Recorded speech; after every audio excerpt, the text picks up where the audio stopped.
Hello, everyone. I'm Dijon, And I'm Aiara. and welcome to the Mustacast, the podcast about the art of storytelling and how it's used across different mediums. Make sure that you like, comment, and subscribe if you want to see our channel grow, and to click the notification bell so that you're notified when we post. As usual, Free Palestine. Do everything you can, donate. Share a post. Make sure people are aware of this, and make sure you vote. If you're in Hmm. America or any country you're in, if you can vote in a way that makes changes, do it. Um, Yeah. so, what media have you been interacting with lately? I've got a couple. Let's see. I've been watching a lot of Kitchen Nightmares because there's like free episodes on YouTube, and it's good background noise while I bake. So I've been watching a lot of Kitchen Nightmares and Hotel Hell by extension, and it's actually been rather fun. I've been keeping up with the Nier Automata anime. Episode 14 was really good. It was really, really sad, but it was really, really good. It makes me scared for what comes next. And then I've been playing a little more Thousand Year Door. I took kind of a break from it because I've been busy, but I'm back to it. And I've been playing a lot of Trauma Team or Trauma Center Under the Knife, the first DS Trauma Center game. And it's definitely an Atlas game. It has those like Atlas quirks, but it's really fun. It's also really hard, but I'm enjoying it. A lot more than I thought I was going to. And it makes me sad that I don't think I brought my Wii with me when I moved, so I won't be able to play Trauma Team or any of the ones that came out on Wii. But it might be upstairs somewhere in the mini box that I have, so maybe I will. I'm content with playing Trauma Center though for now.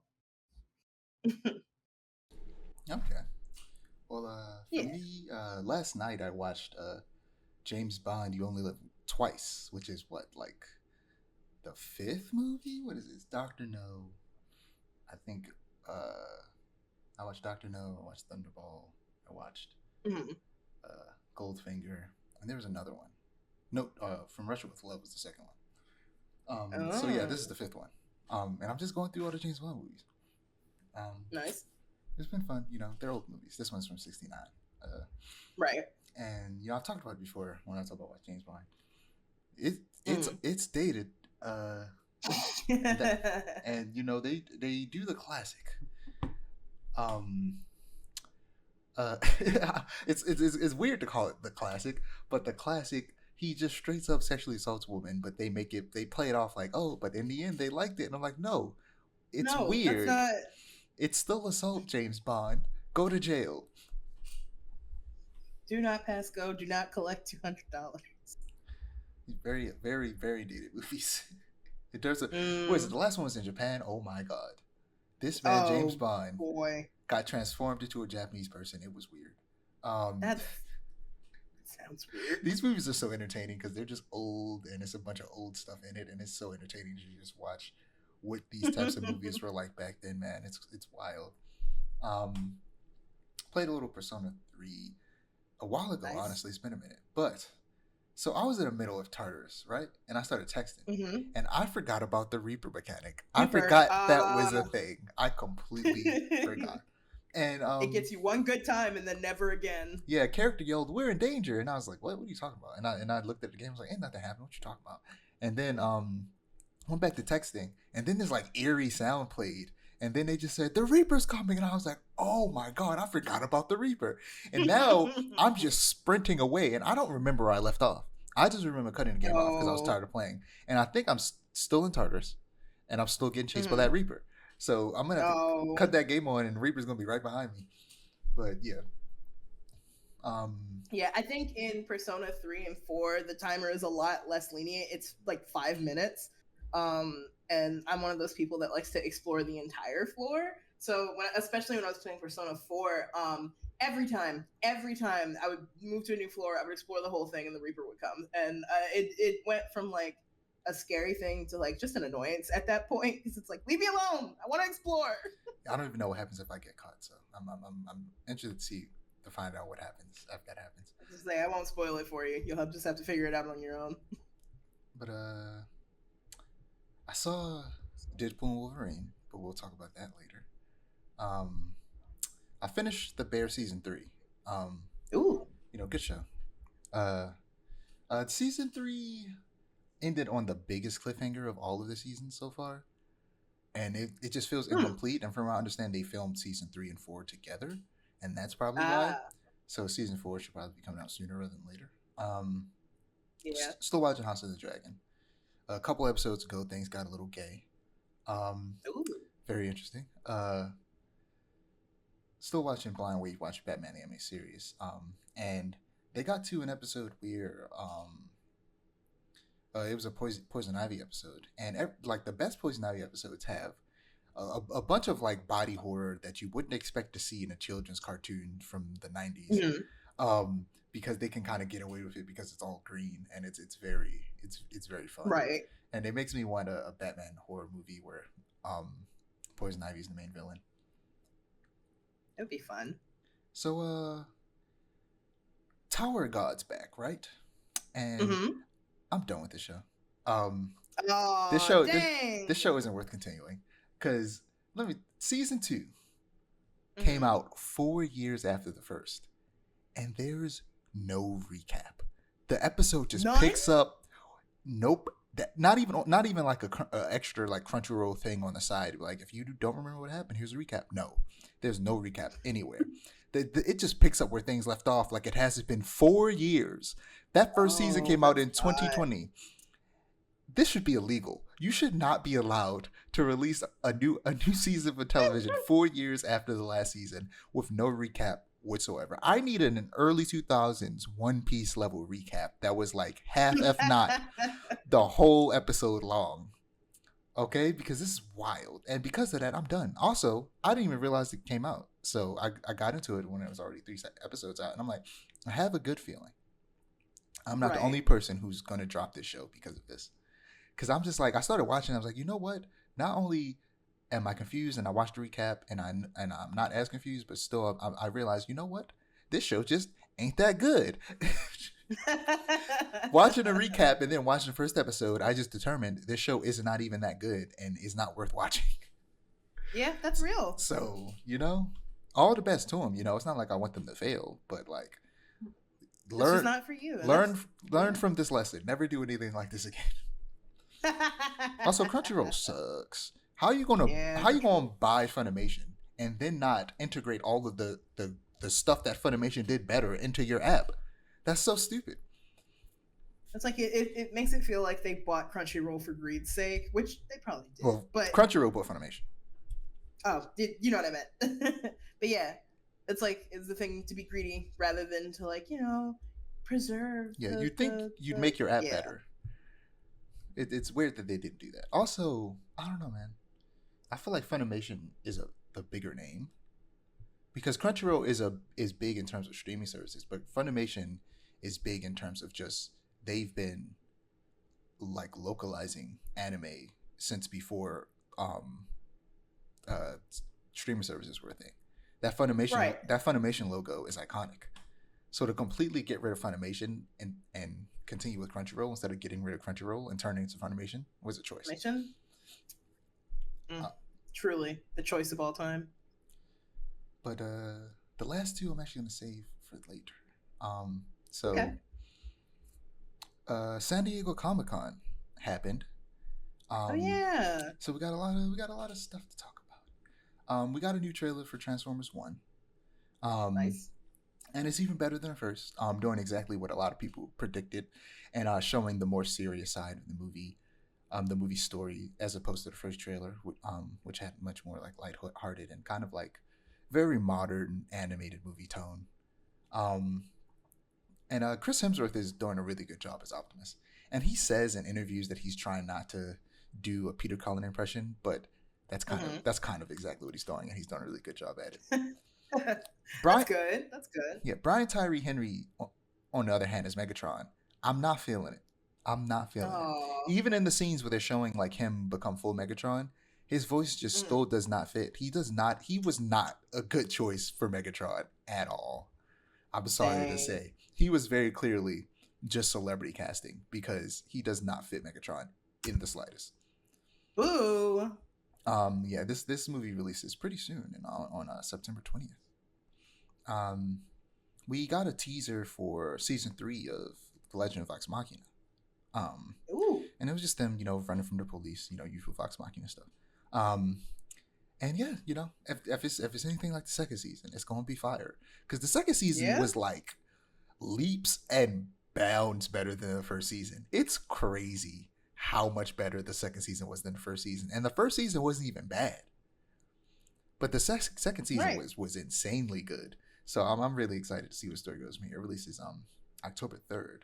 But we also saw some concept art for season 3 of My Adventures with Superman. Second season just ended. They already shown us stuff from the third one. And included concept art of Superboy and Cyborg Superman, which makes me wonder if they'll be doing the death of Superman in the next season. Ooh. Because those two characters feature heavily in that storyline, or the storyline after he dies. So I'm curious to see where that goes. And we also saw Lex bald. So I'm curious how he'll lose his hair this time. But yeah, excited for that. But moving on to some big stuff. Ooh, which one should I start with? No, I'm going to start with Batman Caped Crusader because I have the least to say about this one. So I've only watched 2 episodes so far. It came out a couple days ago on the first. And it's so far it's really good. I wasn't sure how to feel about it at first when I was watching the very first episode until I saw a gender swapped penguin, and then my life changed. Ooh. All I'm gonna say is wood. But anyway, it was a really good episode. For real. Because Penguin was in there saying, I was like, hold on now, why they make Penguin fine? This don't make any sense. Like this does not low key. I mean, it's the classic case of they always gender swap a character and turn into a woman, and then it's the sexiest person alive rather than being for real. The reality is, it should have been a short, ugly woman. But instead, they made it a tall, beautiful woman. What it's like, that's not who the Penguin is. But I'm not. Don't get me wrong. I'm not complaining. I'm not complaining. Okay. But honestly, Penguin was a really good villain in that first episode, and that's what made me go, okay, you know what? I think I'm gonna like this show because she just did something real evil that made me go, okay, they writing some good villains in this. And then the second season, the villain was second episode, the villain was also really good. It was the original version of Clayface, who was a murderer, rather than having clay powers. And that was a really good episode as well, written by the GOAT, Greg Rucka, comic book writer, and featured one of his very favorite characters that he loves writing, Renee Montoya. So I'm excited to see what he does with Montoya in this, because because I've read the descriptions of all the episodes, she's going to be heavily featured. So yeah, I'm excited to watch more of this. The next episode will feature Catwoman, voiced by, if I'm not mistaken, Christina Ricci, aka Wednesday Addams from the 90s. So that'll be fun. But last but not least, an animation from me is X-Men 97. I finally watched it. So after watching Deadpool Wolverine, which, like I said, I'll talk about later in TV and film section. I had the energy in me. I was like, I need more X-Men. So I watched the final episode of the original series, and then I straight ran through 97, and it was just as long as is 10 episodes long, just as long as the last season of the original series. But the last season of the original series was ass, bro. That last season was not good. Yeah, it had a couple of banger episodes, but for the most part, that last season was not good at all. But 97, on the other hand, was the greatest 10 episode season I've ever seen in my life. It was so good. You seen it? I have seen the first episode. Nothing past that, though, because I haven't had the time to watch. It's so good. So good. The animation, the voice acting, the writing. It's easily the best of any Marvel animated show, or probably Marvel project, period. I honestly, I've really got to know what that showrunner did to get fired like a week before the show aired, because he was cooking with his writing, and if he didn't do something that bad, they need to bring him back. So some people are speculating that maybe it's because he has an OnlyFans, but that has been partially debunked. So it's like he had to have done something like messed up to have gotten fired, and they're not saying why. Because why did they fire him? Especially after he is, everything I hear is people saying how he is the reason this show is so good. or he's one of the biggest parts of why this show is so good. So I'm like, man, if what he did wasn't that bad, if it really was the OnlyFans things, shut up and bring that man back if you want the money, Right. because this show is great. Magneto is easily the standout character in this first season. He's always represented the more radical side of any disenfranchised community, the side that's more willing to commit the same crimes onto their oppressors as they had committed onto them. But now he's leading the X-Men after Oh. the presumed death of Professor Xavier, and is attempting to fight in the same way that Xavier did in his memory, renouncing his more radical ways. But the humans don't make it easy for the mutants, and he's trying his best. And he has some absolute banger of lines that will go down in history. And they do a great job of like weaving modern day politics into the stories, into a story that specifically takes place in the late '90s, without it being like changing history and make it seem like things were happening back then that weren't. But like a lot of problems that are happening today, like didn't come out of nowhere. They've existed for a long time, and they're finding ways to weave that into the story in ways that make sense for the time period. And yeah, it's real good. The X-Men can easily be representative of any minority on the planet, so it works. Yeah. And animation disconnected from the MCU's main universe is the future of Marvel Studios. I keep saying it. I have no doubt that we're going to end up seeing a sequel to Spider-Man anime series from the '90s. And because the show did really well, from what I understand. And they'll probably, knowing Marvel and Disney, they'll probably want to expand that universe, which honestly I wouldn't be mad at. Because there was also a Fantastic Four and an Iron Man series in the '90s. So if they brought those back too, it could be lit. It could be lit. It could be. Said it once, I'll say it again. These characters and stories thrive in animation above all other mediums. Cartoons have always told superhero stories better than any live action show or movie. They need to just keep making animated stuff. But anything from animation from you before we move on to comics? Not really, because you've got to watch the Nier Automata anime or play the game or something. Yeah, I gotta play because the game first. I want to talk about it. I want to talk about it so bad, but the spoilers are heavy. But yeah, I don't have anything at present. But trust, we're gonna be talking about it once you play the game, at least. So moving on to comics.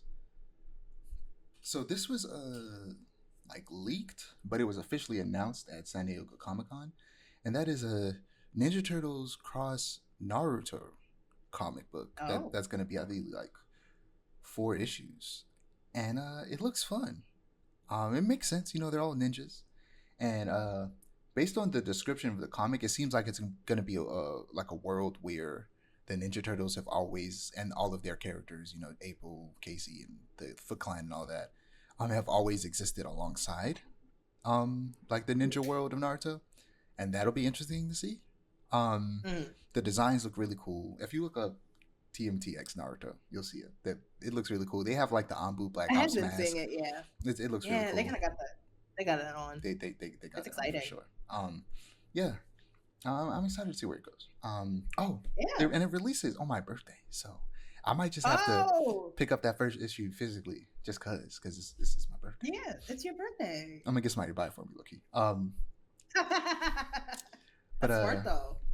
So they also announced at San Diego Comic-Con, Justice League Unlimited comic, but not a comic that's a sequel to the show, which does exist, those comics. Right. But a new Justice League comic in the main universe. So Justice League are set to return. Unlimited style? Maybe. So the Justice League are set to return in possibly the best way after the current events of the ongoing Absolute Power event. I just said events way too many times. After this event is done, the Justice League will come back, because the Justice League disbanded at one point. And I don't know why, because I don't read Justice League comics because they're not that good. Other than the ones from the early 2000s, Justice League comics nowadays not that good. So I've just been avoiding. Dang. But this new one though might be fire. So they announced it at Comic-Con, like I said, but they also showed a little bit of a concept art and 2 covers, which I can send those to you right now. Wait, no, it's my yes, laptop. Please. I have been saying for a very long time that they should take inspiration from Justice League Unlimited for a Justice League comic, mostly so that it can be like an anthology series where like they follow a bunch of different superheroes, and Hmm.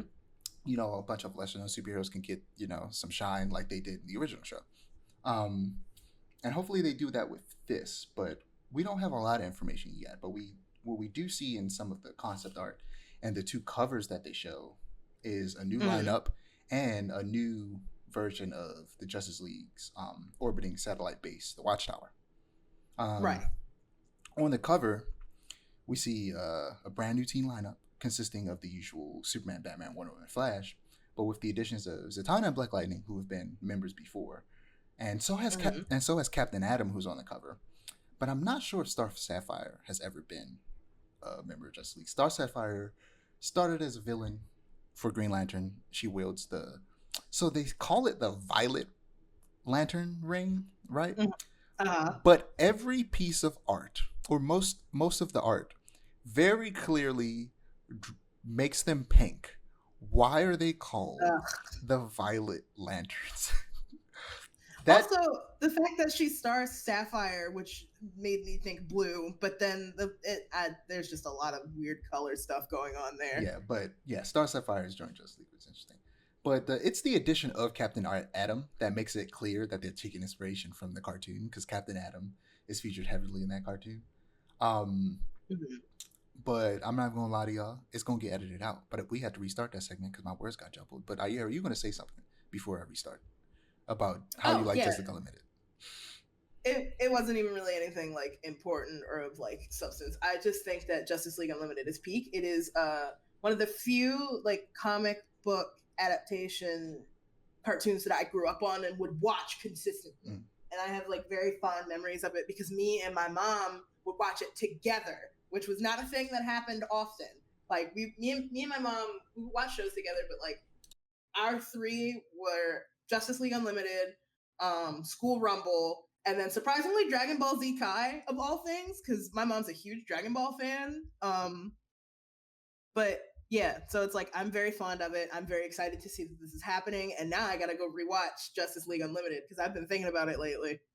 Oh yeah, it's on both Netflix and HBO Max. So you can watch Nice. it. But yeah, like I said, I've been wanting to do this for a while, and they also the addition of Black Lightning could also point to them taking inspiration from Young Justice, because Mm-hmm. he's featured heavily on the Justice League in that show, and Young Justice has, like, in my opinion, the very best incarnation of the Justice League ever. Um, the building in Young Justice is some of the very best in any cartoon I've ever watched. So much so Ooh, that it ended up being to the detriment of the series, but that's a completely different discussion dang. about the fall of Young Justice. Because, um, but the Justice League in that universe starts with like 12 members at the beginning of the show, but grows over time through like Hmm. they elect new members onto the team, and then Oh, they also elect leaders, and they have this teleportation system across the Earth called Zeta Tubes. That's really cool, and when people walk through the Zeta Tubes, they like say their designation number, and it's hmm. obviously like based on like when the characters were like released, and like Superman's number one, Batman's number two, Wonder Woman's Right. number three, the Flash is number four, and so on and so forth. It's really cool. That sounds cool. And yeah, it's great. The Young Justice, those first two seasons, so good. Season three, not so much. Season four, better, but not back to the highs of seasons one and two. But we could talk about that Right. another time. Right. But if they're taking inspiration for either one of these or both, I'll die happy, because the Justice League. This is what the Justice League in the modern day has needed in the comics to be good, Hmm. is because they just kept going. The part of the reason the Justice League hasn't been great is because they just kept going back to either the lineup from Justice League the animated series, or the lineup, or just the original like seven with maybe some other people added every now and again. But otherwise, it's just been basic. Um, but Justice League Unlimited and like the Young Justice League offers you the opportunity to have the Justice League be an organization that spans across the entire like planet, if not like universe. Where Right. like it's just a organization that connects all the heroes and allows them to work together. Um, and most importantly, make sure that they're not cops. They're not like policing other superheroes. Like it's an opt-in thing. Right. You can choose to be a part of the Justice League, and we won't mess with you if you don't join us. But it'd be cool if you did. Don't make them cops. That would be messed up. But yeah, like don't just, pull a Green Lantern. exactly. But like usually on the Justice League, there's either Wonder Woman is the only woman, or there's like one other woman. So it's usually Wonder Woman or Wonder Woman and Zatanna, or Wonder Woman and Black Canary, or Wonder Woman and Vixen. Those are usually the two. It's one of those three and Wonder Woman. It's never Wonder Woman and like 5 other women. Right.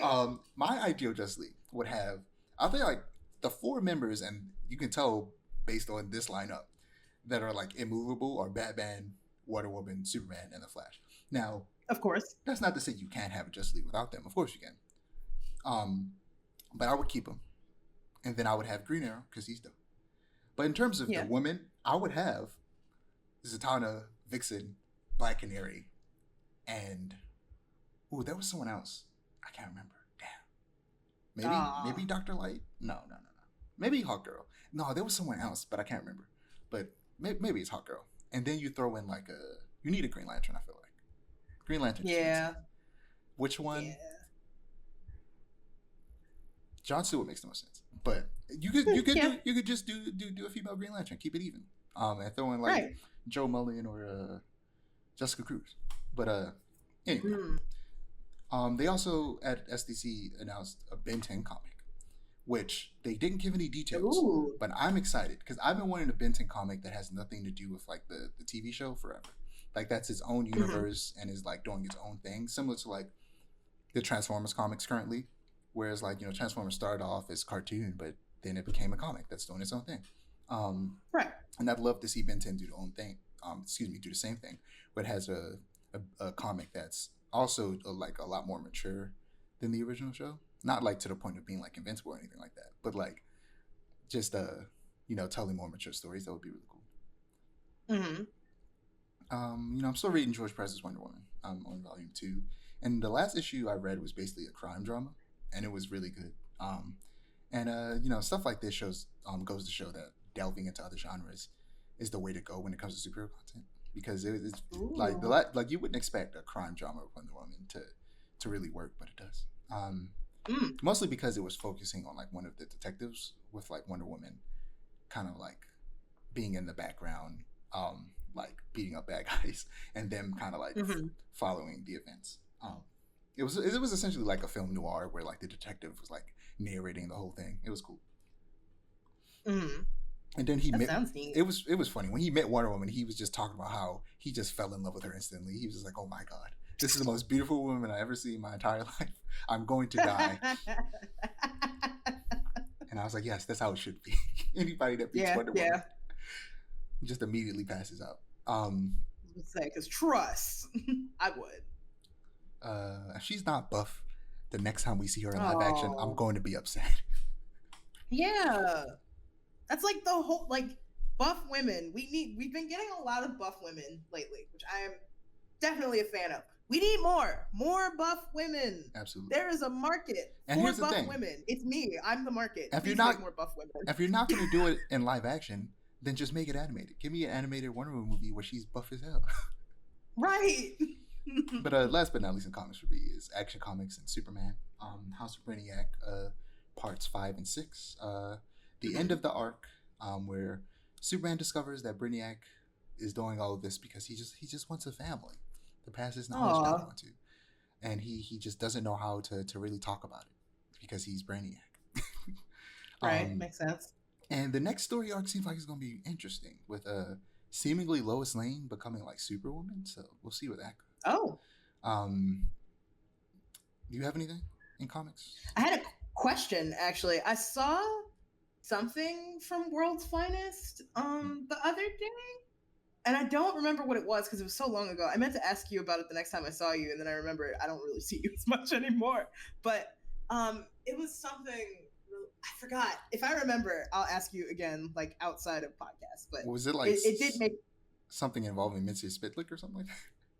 I think so. I don't remember, but it did make me want to start reading World's Finest. I'll say that. Oh, much. You should read World's Finest. You don't need that. You don't need information about anything else. Just start Okay, reading Bad Bad Superman: World's Finest by Mark Waid and Dan Mora.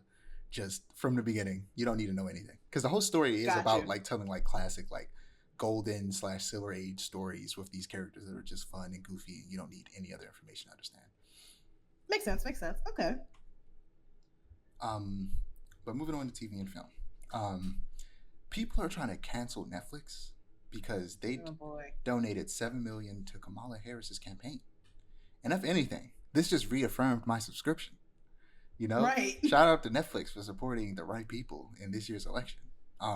Yeah. She's doing a good job. She really She came really in is. and turned things around. And people are trying to like dog on her because she got Meg Thee Stallion to perform, and it's like, and we have a Right. celebrity that's trying to become president for the second time, and you're upset that she's like taking advantage of like essentially being a black woman to get elected. And it's like you, in reality, that makes it harder for her.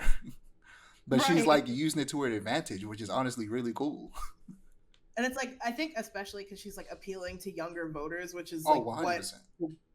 will get her elected. Like, and also this whole campaign of like calling right wing people weird, they hate it so much, and it's so good. Oh, it's about time. Okay, she took the Kendrick Lamar approach to this year's election, which Right. is insane. She should, you know what? She should have had Kendrick up there, low key. She should have had Kendrick and Megan. Kendrick, she should have had Yeah. Kendrick up there on that stage singing "Not Like Us." You know how funny that would be, bruh? Hilarious. If Kendrick came on stage and started singing "Not Like Us" in front of Kamala Harris, oh god, that would have been the best thing ever, It dog. would have been peak. That would have It been would've been peak. crazy. But yeah, shout out Netflix. Usually, Yeah. usually it's fuck Netflix, but they actually doing some good. Right. For once in their lives. But speaking of streaming services, Disney, Hulu, and Max have a bundle, Oh. and it's kind of dope actually. A lot of Okay. people have been saying for the last couple of years, like it's just turning back into cable, and Yeah. that doesn't sound like a problem to me. I want everything in one place, Yeah. or at the very least, for all of my money to be going to one place. I don't necessarily. I don't like seeing multiple. I don't like seeing it separated. It makes me feel like Yeah. I'm spending more money. Right. But low key, It's this like is this. $15 subscription here, Yes, $15 there, exactly. and it's like I feel like I'm getting extorted by the mafia. But Like, also, with cable. Yeah. like Disney Plus is like $15, and like HBO is like 16. But all three of these together is 30. Really? Yes. I And might have to subscribe. these are the three I might have- subscription services. No, I wouldn't say these are the three I use the most. Because Hulu, I definitely use the least of those two. I'd say Netflix, Disney Plus, and HBO are the ones that I use the most. Disney Plus, HBO I use the most for sure. Then it's Disney Plus. Then it's Netflix. Right. But Hulu Makes sense. is probably just below that. Because of like shows like The Bear and stuff like that. And Right. I won't say never, because I think when I was in college and I was using like a student discount, I had Hulu without ads. But ever since that ran out, I haven't had Hulu without ads until now. Literally. Yeah. So this news broke like a week ago, but I was like, I learned that I didn't have to, and it was, but at the time, because the news had just broke, there weren't really a lot of articles detailing exactly how it worked. So I didn't know that I could do this. And like, all you have to do is, because Hulu and Disney Plus are already connected, and I already had that bundle. So all I had to do was you just cancel your HBO Max subscription. That way you don't have like, otherwise you'll potentially have two subscriptions happening at once, which you don't want that. Right. So you cancel Waste the money. you cancel the HBO subscription, and then you subscribe through Disney Plus to the bundle, and next billing cycle it's going to switch over to the new stuff. And okay. yeah, it's cool. I'm That saving sounds money. dope. Yeah. Because I don't remember how much who. So it's been a while because I've had the bundle for so long that I'm like, Hulu when I was like using it by itself was like $8. Is it still? I don't know. It's probably like $10 now. I think it is like 10. Hold on. Hulu by itself is probably like $10 now. But so like this cost is essentially like $5 less than it probably should be. I'm looking, and I don't think you can even get Hulu Yeah, by itself Hulu by itself just anymore doesn't. I mean, these days. I said this before. Hulu is going to disappear soon. They're just going to merge it with Disney Plus because I don't know if you've used I was Disney gonna Plus say, yeah, lately. Like, yeah, they already have Hulu integration into Disney Plus, and this is them testing the waters. And like I said, yeah. I am not now. Look, I hate monopolies, but at the same time, I'm not upset at one subscription service disappearing as long as they don't like increase Disney Plus price significantly. I'm not that upset. Yeah. And it's like I'm looking at Hulu's website right now. You cannot get Hulu by itself. It's just the bundle, and it's That's $10. wild. There's like, no, you gotta have Disney You Plus gotta have Disney Plus and with ESPN ads, right? and Well, you can ESPN. get it. You're gonna be forced to watch those sports. Yeah, you gonna watch these sports like that. I feel some kind of way about that. And then they're saying that the Hulu, Disney Plus, ESPN bundle is the best value for $15 a month. So it's like you get all those with ads. I have the one. So and- the one without ads. I mean, with ads. No, without ads. Without ads specifically is $30. The Hulu, Disney Plus, and HBO or Max. And then the with ads I think is like 16, 15. Mm-hmm. So like if you don't mind ads, that's a good deal. That's not not a bad deal at all. That's a pretty fire and you're deal. not getting because those useless ESPN. Like, yeah, because those ads aren't crazy, especially if you remember the times of watching television. It's not that bad. It's like it's just like you're watching regular. It's like cable, right? It literally is cable. Now I find it hilarious that in the end we have circled back to cable. Yeah. Like, I guess the only all this stuff of like streaming services are gonna kill cable. We're just back at cable again. Yeah, I guess just the difference now is that I know I grew up poor, so I barely ever had cable. We would have cable for like a month, and then for like wouldn't get again until like half or like 8 months later, and then we'd have it for like a month again. So like we were on and off again with cable. So I don't fully know how it works, but like the big difference is that like you can now just watch what is the equivalent of cable on all of your devices rather than just your TV. Yeah, for sure. I wasn't like we had DirecTV growing up, which was like cable but like not as good as Comcast. And so like, you didn't have on demand and all that stuff. And it was nice. With Comcast. That makes sense. We are in Baltimore. Yeah. I have Comcast in Baltimore. And you know what? Speaking of Comcast, I have some issues that I want to bring up right now because we're on the subject, but it'll be a quick tangent. Xfinity sucks. Xfinity it's the worst internet ever, but there is no other internet here, and it kills me. Yeah, but Verizon is also questionable. It's like, my thing is, like, my internet constantly goes out, and I have like the highest, I think I have an 800 megabytes per second plan, right? I'm paying $70 a month for this. Mine's be going out too. What do you, mine's be going out too. Like, but luckily I live close to the office, all the time. so I just go up there. I don't. But like, yeah. Yeah. But it works. Mine's is working better because I had to, because it was like super slow at night, and I was like, why does it keep doing this? But I called them. Somebody came in, helped me fix the problem. I just had to like go into the app and like I had to split between the 5G and like the 2G and then I put almost everything that needs the 2G on the 2G. I think the only thing that doesn't use the 5G is my phone, because I mostly just use my data when I'm on my phone anyway. So yeah, same.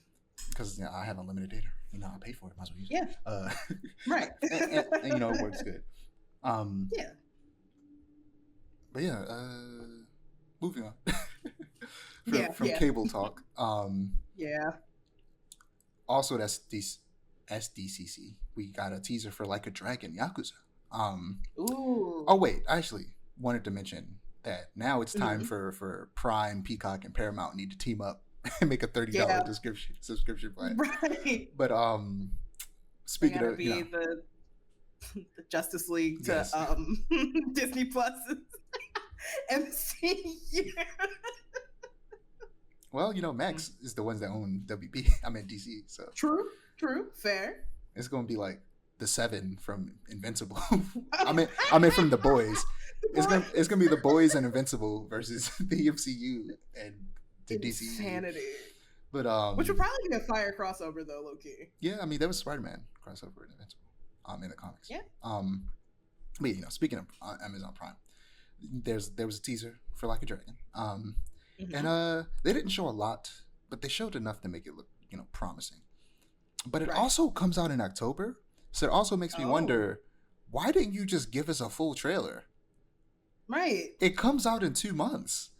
Just give us a. I hate the trend of not giving us trailers to the last minute. Video games do it all. They will announce a game like 5 years in advance, but won't give us a trailer for so long. And I'm like, bruh, It's like, like what's the point in I feel announcing like, what is it? it, like like PlayStation games especially. PlayStation is like, we know you're gonna buy the game, so we're not gonna show you anything. And low It's like, key, oh, okay. it's at the same time, it's like usually they're right, and it's like you avoid spoilers by not giving trailers like that, but like they be waiting Mhm. forever, and I'm like, bro, give us something. Uh, Crumb, a smidgen. we got another trailer for the Penguin, and yeah, it looks good. I don't have much to say about Ooh, that. real. The Penguin show looks like it'd be cool. I just wonder if Batman's gonna show up in it because I like Hmm. Batman. But we also got another trailer for the Joker 2. And it looks Ooh. good, Yeah. we've talked about it before how when I was watching Deadpool, a trailer for Wicked came up, right? Hmm. And that movie is a musical. If you watch that trailer, you wouldn't be able to tell because movies for some Yeah. reason don't market themselves as musicals. Like musicals don't market themselves as such because for some reason I guess people just don't like musicals. So Musicals. if you don't trick them into coming into the movie theater to watch it, they're not going to. I don't know if that's true or not. And if it is, why? There's But some veracity to it. I feel like it's a thing of like, especially if it's like a movie that you wouldn't traditionally like think of as a musical. It's like, I don't want to watch this because it's gonna ruin it. It's yeah, like when people think musical, I think they think of Disney movie, and by extension, they think it's for kids. Like yeah. there's that association, which is unfortunate, but it Honestly, we happens. need more adult musicals. We don't get enough. We do, we do. But like, what is it? I mean, Wicked is based off of Wizard of Oz, which the movie was a musical. um, Right. the original movie was a musical, and also, what is it? Wonka was not advertised as a musical, but wasn't the original also a musical? I don't think so, Was it actually. not? Nope. It had well, yeah, it kind of was. It Yeah, was there like are a some musical sort of segments, musical. but Yeah, it wasn't a um, musical. Like it's weird. It falls in yeah, that weird gray area. but yeah, what were we talking about? Joker, Joker Right. two, Joker 2 is a musical, but like a lot of people don't know that. I bet you a lot of people are gonna walk into that movie and walk out going, "This why was this a musical?" But also You know because what though? go I ahead. hope it scares the incels off. I hope it scares the incels off so bad. Yeah. Some people question whether or not it can even be considered an adaptation since it changes the character so much and doesn't Hmm. like pull from any comic stories. And that's understandable. And usually I would be on this side. I would be like, yeah, you're right. But um, I very often complain when adaptations basically create new characters but throw Right. a famous name on them. But this is different to me because the Joker and Harley are like both already extremely popular and have both been adapted to death. The Joker way more than Right. Harley, but even For then, sure. still they both have so many adaptations that it's like okay, now once a character gets to that point, you can do whatever you want. Like Yeah. you're allowed to do something different, but also especially I feel like it especially gets a pass when it's Elseworlds and it's not connected to anything Mm. greater. Hmm. That's when you're really allowed to just do whatever you want because that's literally what like Elseworld stories are for. Right. This is something I've constantly been saying that Marvel should have done since they introduced the multiverse. Especially Hmm. if you're going to change characters so much that they're basically a different character. Um, Right. and like trying new genres is how you allow these characters to grow and evolve. By taking Hmm. risks and just trying new things. Uh, Alan Moore has been saying for years that the relationship between comics has become almost incestuous. Now he didn't use Oh, that word, but I use that word because I feel like it's a good analogy. it They're does. It is a good they're analogy. constantly taking inspo from each other and making messed up babies instead of Yeah. pulling from other resources. Okay, it's like having sex with your sister. Okay, hear me out.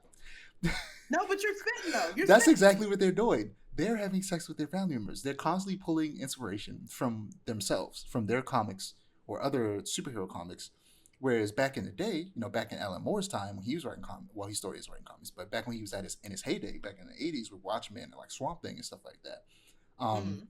they're pulling from Greek mythology. They're pulling from Egyptian mythology. They're pulling from Right. goddamn Journey From to the other West. sources. They're pulling from movies. They're pulling from novels. They're pulling from history. They're pulling from so many different other sources to essentially diversify the gene pool and create a stronger baby. Yeah, it's like right at this point, we're at that in the Happisburg era of comics where it's like it's just I've heard weird that and used in gross. reference to comics as well. Yeah. And like, yeah, it's just the exact same thing is happening with the movies.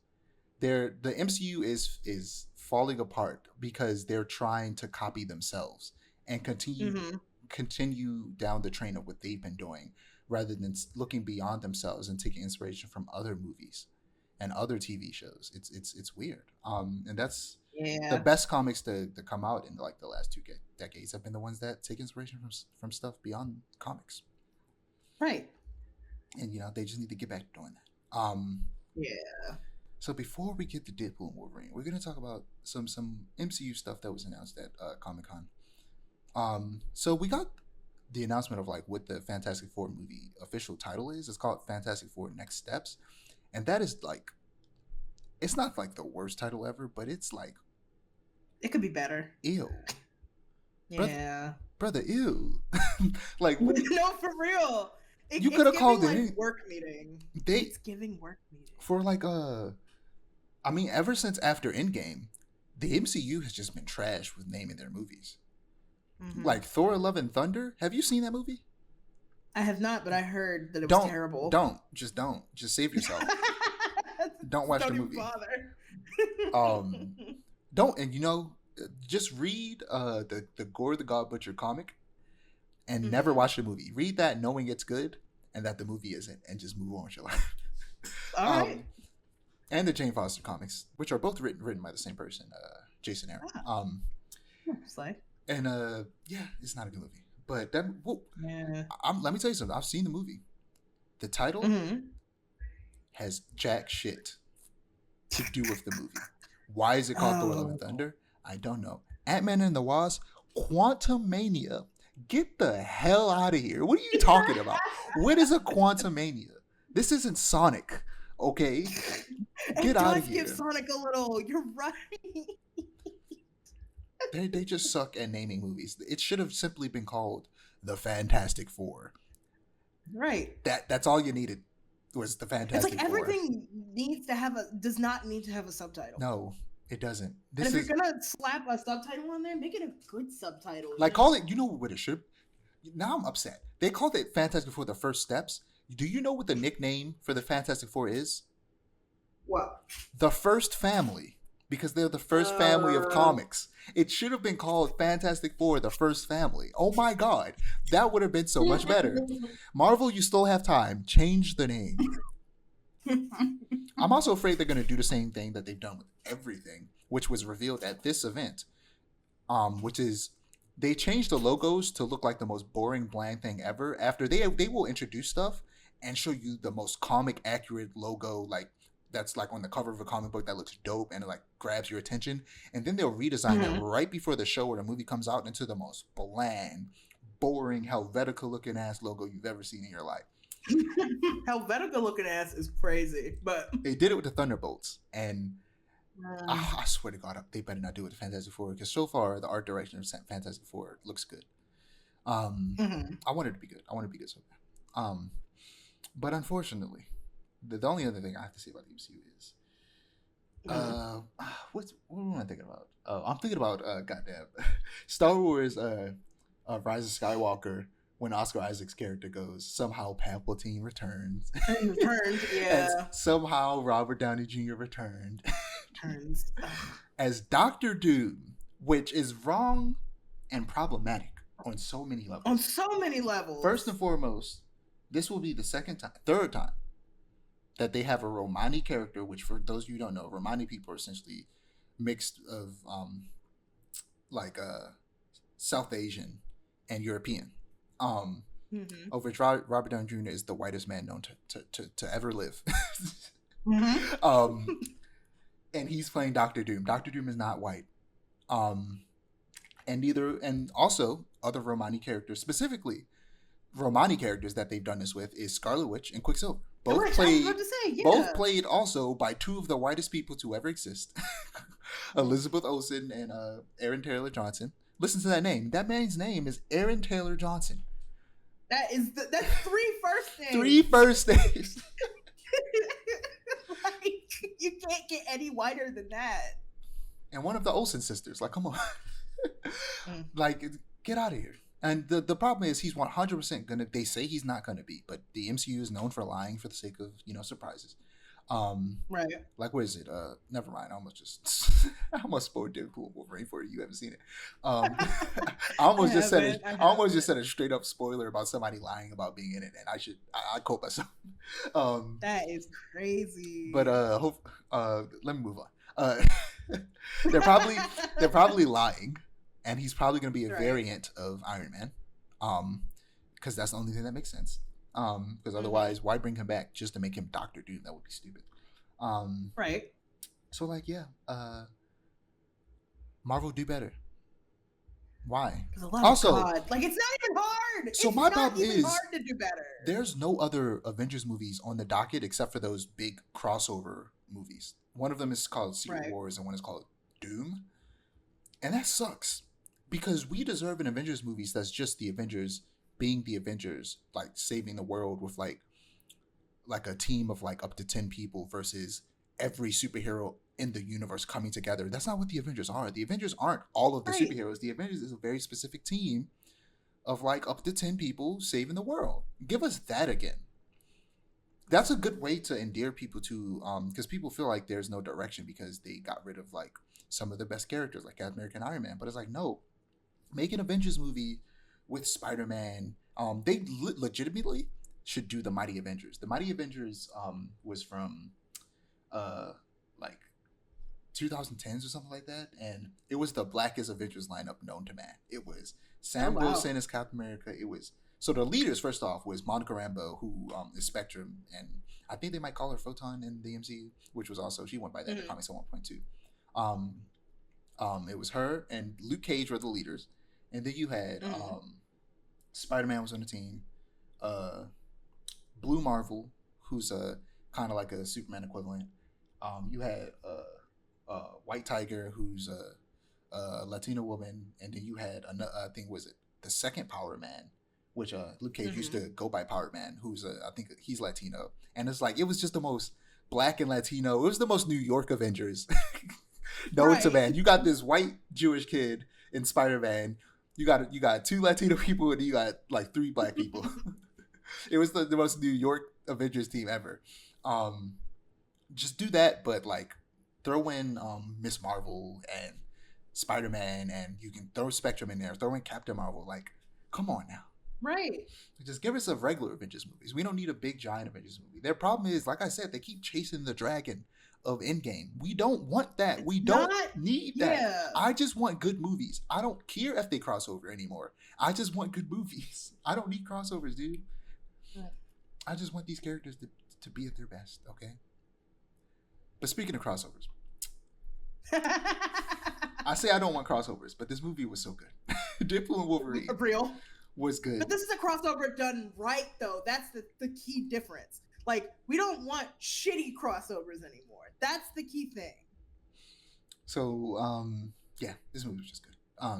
Like I said, it's part of the reason why I finally finished X-Men the Anime Series and watched 97. Because I was just riding off the high of Wolverine from this movie. And real. Excuse me.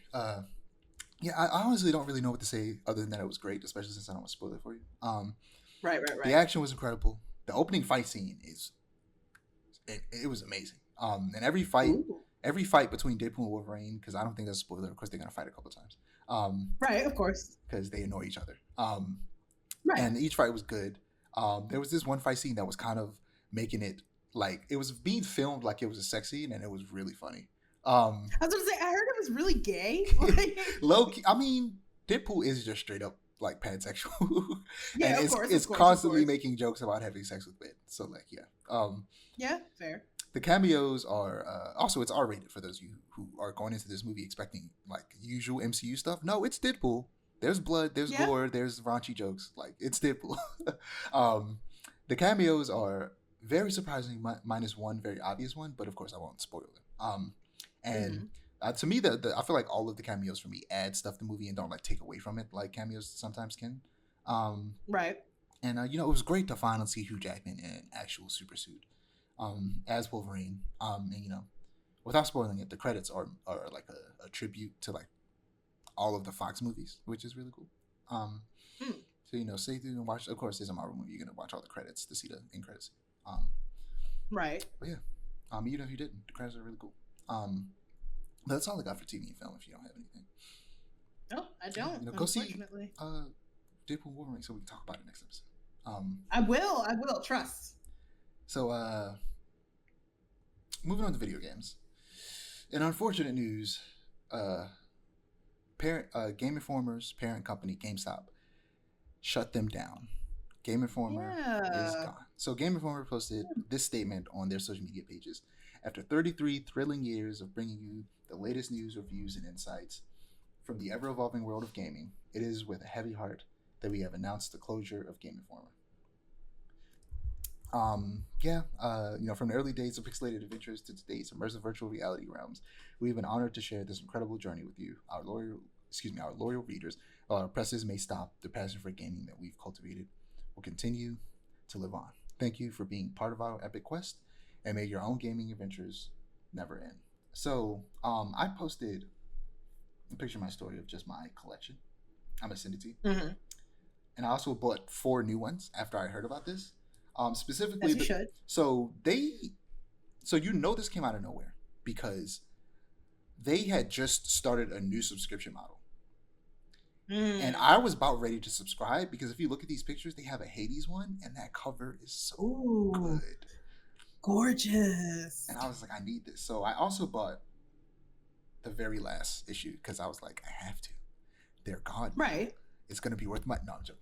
But low key, I should have bought 2. Now that I think about it, and now I feel stupid. I feel stupid that I didn't buy 2 of them. God damn it. Hindsight is 2020. One to keep and one to potentially sell. I might just get another one. But yeah, and I also got the Final Fantasy VII Rebirth one and No Rest for the Wicked because the art design for No Rest for the Wicked is so good, and I also want to read about their process. But yeah, I have most of my like old ones, and some of the like best ones I have is like they have a Spider-Man one that was for the first Spider-Man game that was drawn by Alex Ross. And it's so good. And I think the one they made one for the second game too that was also drawn by Alex Ross. And they also a really cool Mega Man one that I got some good ones. Yeah. When I was looking through them, I was like, damn, I didn't even know I had this one. So the very first one I had is like not the most beat up one, but it's one of the most beat up ones. And it's the one like I'm gonna frame this one and hang it up on the wall. This one's special. Right. And it is the Skyward Sword edition of Game Informer. Oh yeah. This was the very first Game Informer I ever got. And it has like beautiful art from Skyward Sword on it. And it's so so good. And I just see Fee in the background and my mind just keeps going, hey, listen. But yeah. Your batteries are getting low. Like, so the woman that you are. On top of that, the entire digital archive may be gone. So yeah, I saw that. Yeah, which is insane to me. Because I kept going to their website to try to see if I could buy them from their website, but I just had to go to GameStop, which now I feel bad because GameStop sucks. But like according to Mashable, the GameInformer.com domain name now forwards to the landing page, which only displays the shutdown announcement. All the Game Informer website internal links now also forward to the same page, meaning previously published news articles, reviews, and other content can no longer be viewed. So I would always go to their website, well, to read articles, of course, but also to look at their archives of covers. They have this section where they have all of their covers archived, and you could go all the way back to the very first from 91. And I did that a while back ago when we were like, I was brainstorming for the Baltimore Beat cover that we were doing. And now it's gone. And that sucks. They better put it back up. They really should. I hope this is only like a temporary thing because it would be absolutely insane if they're like taking on the whole website and all the archives. That would suck. Yeah. So The Game Informer magazine content director Cal Hillard tweeted, um, "A frustrating turn of events, especially considering we were about 70% done with the next issue, and it was going to have a great cover." Former video producer Ben Henson says, "I'm furious about the end of Game Informer. It was an incredible 33-year run, and then GameStop pumps out this phony, empty farewell message. I bet money it was written by AI. Fuck you, GameStop, and a huge fuck you to Ryan Cohen." Wow, he's upset. Wow. Yeah, but I would be too, because like, the hell? Yeah, like clearly this was done in the worst way possible for the worst reason possible. Greed. Yeah. Game Informer, it meant a lot to me growing up. Like I said, still have most of my issues. And I bought 4 new ones, and yeah, and the very final ones, and but R.I.P. But hopefully they can rise again like the Phoenix and come back somehow. Yes. Whether it's because I hope so. they go and make something new, or Game Informer itself actually comes back. What unfortunately, some more technically kind of good, but also bad news. Video game actors are on strike. Yes. So the reason for the strike is, of course, artificial intelligence. According to Rebecca Valentine from IGN, in September of 2023, SAG-AFTRA first authorized a strike of video game work. At the time, they were trying to put pressure on companies to work with the guild on 3 major issues: pay increases, mandatory breaks, and to set mandatory breaks and set medics for on-camera performances and AI protections. Since that time, they've made strides on basically every single issue, from leafletting outside the Game Awards to strike a deal with AI studio Replica AI to ensure protections for voice actors who did want to opt into using AI in their work, though not all members were thrilled about this agreement. In that time, some game studios have signed interim agreements with SAG-AFTRA that include the AI protections the guild is asking for, but the collective representatives coming to the bargaining table have yet to reach a deal with the union. However, this doesn't mean that we need to, stop playing certain games. SAG-AFTRA isn't saying that we need to stop playing games to support the strike. Just just support and spread the message. It's always weird. Strikes are like, they suck, but at the same time they're good because it's like they're necessary. They're necessary, like not evil, but it sucks that they're happening, but the results could be really good. So, hopefully they get what they want and what they need. AI sucks. Yeah. So, moving on to our usual indie part of the podcast, where we talk a bunch of indie games. So first, I sent you a trailer for a game called Constance. I saw. Yeah, so become stronger by unlocking new techniques with your brush that aid you in defeating threatening foes, overcoming platform challenges, solving complex puzzles, and advancing your progress. Explore more than 6 unique biomes, countless secrets, multiple paths, characters, side quests, and collectibles in Constance's non-linear, interconnected inner world. The inner world is strongly connected to Constance's mental health journey, with each biome and its unique set of enemies and characters representing different aspects of her psyche and personal history. Experience playable flashbacks about personal struggle, creativity, work-life balance, and inner purpose. Step into Constance's socks to uncover her past. This game looks cool. It has a fun art style. It does look cool. Reading the description on Steam, I was like, oh, this sounds kind of cool. It's like, it reminds me of Grease. Yeah, same. It's a like side-scrolling Metroidvania, action game. It looks cool. I don't know if it's really my jam, but it does look fun. I might watch some people play it, but I figure maybe it might interest you. I know you like Grease. Yeah, it does look cool. So I do like Grease a lot. Yeah, but another game I saw is called Caravan Sandwich, which is meant to be a joke. It's Sand Space Witch, but also it sounds like sandwich. Embark on a journey across a sci-fi province-like world, driven by a mystery through your missing sister that unfolds with each step you take. Interact with the communities on Sigalo. Help them with their tasks and meet new people along the way. Take your time to explore the world, whether in your van or on foot. Equipped with your van and an array of essential tools, you set out on a quest to find your missing sister. Upgrade your van throughout your adventure and explorations to open up new passages and ruins. From navigating treacherous terrain, uncovering ancient ruins, every step of your journey brings you closer to unraveling the truth behind your sister's disappearance. Life is simple. No combat, no death, no timer, just you, your van, and the world. And that's where they lost me. The moment they said no combat, I was like, because it looked cool, and they were like, it felt like they were teasing combat, and then there wasn't any. I was like, it looks cool. It's honestly kind of like Journey, except you're in a van. um, Mm-hmm. and I'm like, if it's as short as Journey, maybe, but if it's not, I'm good. Um, Real. it looks cool though. It has a really fun art style. Um, and yeah, it looks like one of those games that it might be fun to watch somebody play like silently with like no commentary. um, Right. it looks interesting. Yeah, just like narrative-driven exploration games just aren't really my jam, unless it's like a Life is Strange type deal where it's like a like super story heavy. Which is real. But these next two are special. They look so cool. So I sent you a trailer for a game called 45 Parabellum, or like 45 Caliber Parabellum Bloodhound. Mm-hmm. And it's described as a new world and characters from the award-winning studio that brought you Cyberpunk Bartender Action, VA11 Hall A. This is Valhalla. I yes. love Oh, that that's game. how it's pronounced because I saw it and I was like, Yeah, what it's the hell? Valhalla. No, it's Valhalla. That makes so much sense. This is Yeah. 45 Parabellum Bloodhound. Follow the raw tale of Rayla. I meant to look it up beforehand. I need to look it up now. But follow the raw tale of Rayla Makasuchi, a killing machine emerging from depression, looking to rebuild her life, doing what she knows best. A path well traveled where the consequences are known. But is her biggest foe really in front of her gun? Presenting the active time action battle system, where positioning and chaining skills is key to survival. A fresh take on a familiar way of combat. So the art direction for this is super strong, with a very like PS1 era look. And a lot of people in the comments of the trailer are like comparing it to Parasite Eve, which is like a horror turn-based RPG from the PS1. I love that game. I love Parasite And like Eve I'm like, yeah. this looks cool. This game looks really cool. Let me look up Valhalla because I've heard of this, but I don't remember much.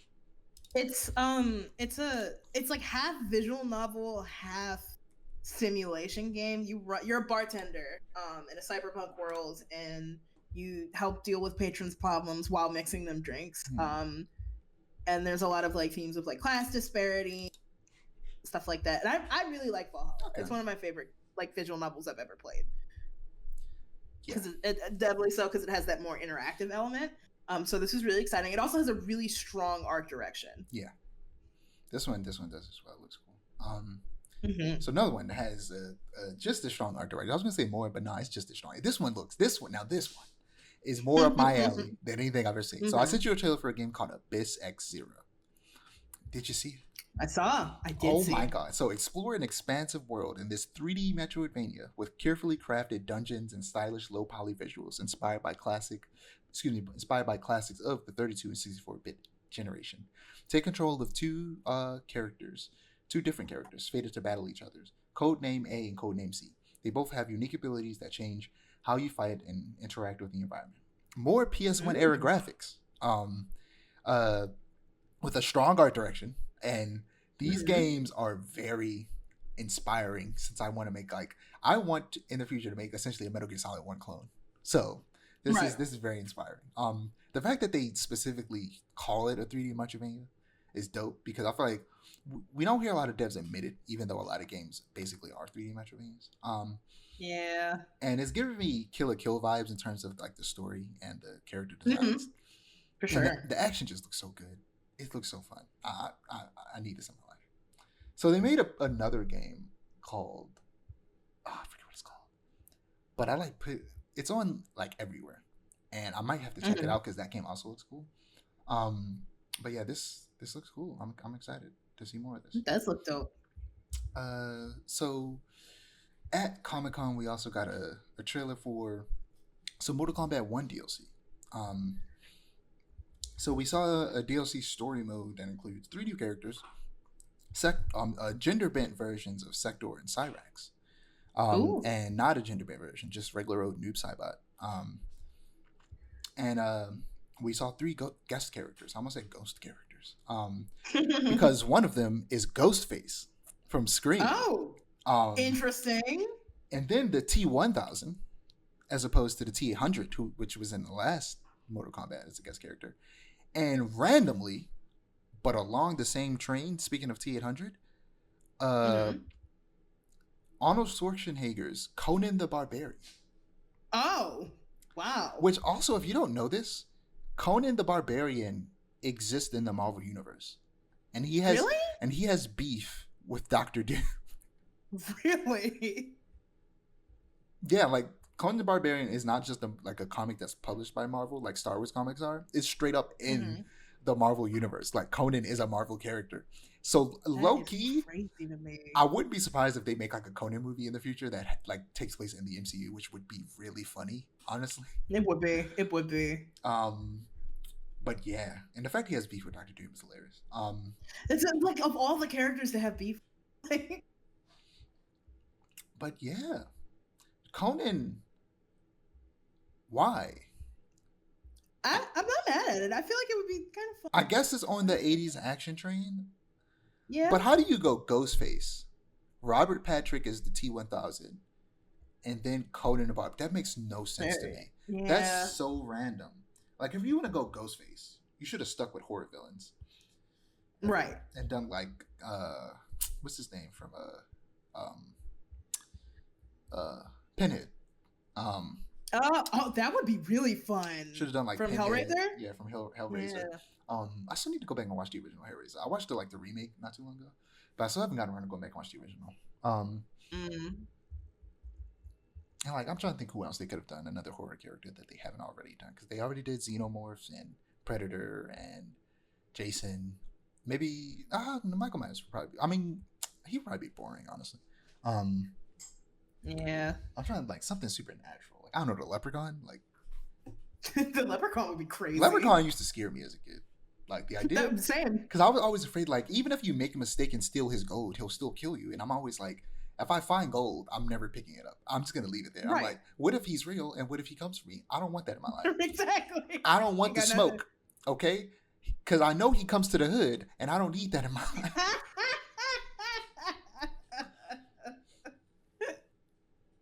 nothing. But also animalities are coming back, which is really cool. Oh.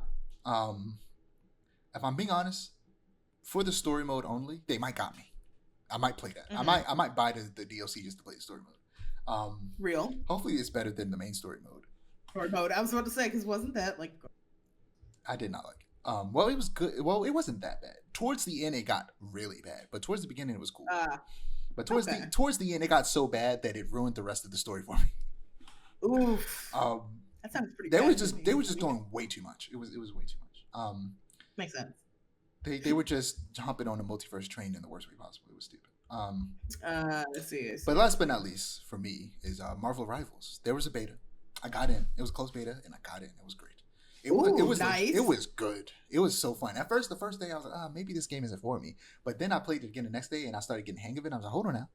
Maybe I like this. Maybe this is fun. Maybe I do have 2 multiplayer games that I'm about to get into.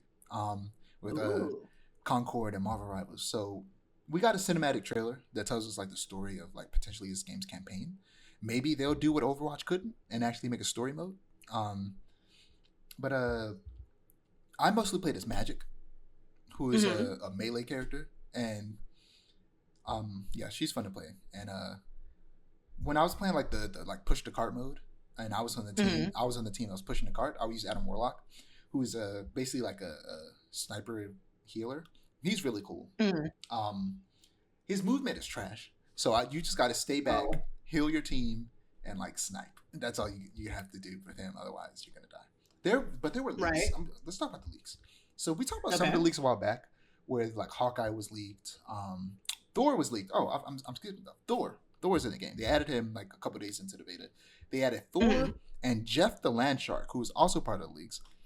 Oh yeah. A character I didn't know existed until I heard it. Until this, I think I like maybe seen pictures of him, but never knew he was a Marvel character. He's like part. It's like a shark if it was a dog. Yeah, I saw. And it's honestly really cute. He's just a little guy. When you play as him, and he like has this move where he's like dives down like into the ground, and, like his fin is swimming around, and he will hum because he can't speak. He will hum the Jaws theme. He will go. That's really adorable. It's really funny. Jeff is great. He's a healer. At first, I thought he just couldn't do damage. I was like, damn, Jeff is just really just a cute little dude out here healing. He can't do no damage, but yes, he can. But I feel so bad every time I have to kill Jeff. I'd be like, I'm sorry. Oh yeah, I feel like got it's like them. a Yeah, I feel like got them puppy. Thanos in Infinity War. I'm sorry, little one. Just murder him every time. And then he's so easy to kill. And I'm like, just stay away from me if you don't want to Oh, die, Jeff. right. You're just a little guy. But yeah, we got was it Thor and Jeff are leaked. They're in the game now. Human Torch, Hawkeye, uh I think Wolverine was like in the leak, but we didn't see like images. But we saw like actual images of Hawkeye and Human Torch. Oh. And like just like every character in this game, their designs looked good. Hawkeye was looking like Loki more like Hanzo than he should. Like obviously he's gonna play like Hanzo, but like they Right. Loki made him look just like Hanzo. Who else? So was it Black Widow was leaked? Mhm. Cloak and Dagger are leaked, and we saw pictures of them. And Oh. they'll be one character, and you could switch between them. Ooh, that sounds One like fun. yeah, one of them has light powers, one of them has dark powers, and you can switch between them. Hmm. I'm trying to think who else was in that leak. I think so. There were some people who were like leaked, but like we didn't see images of. Like we saw like they like I think it was like Captain America, Hmm. Wolverine, Moon Knight, which a lot of Oh, characters that are going to be in the game, like Captain America and Wolverine, like of course.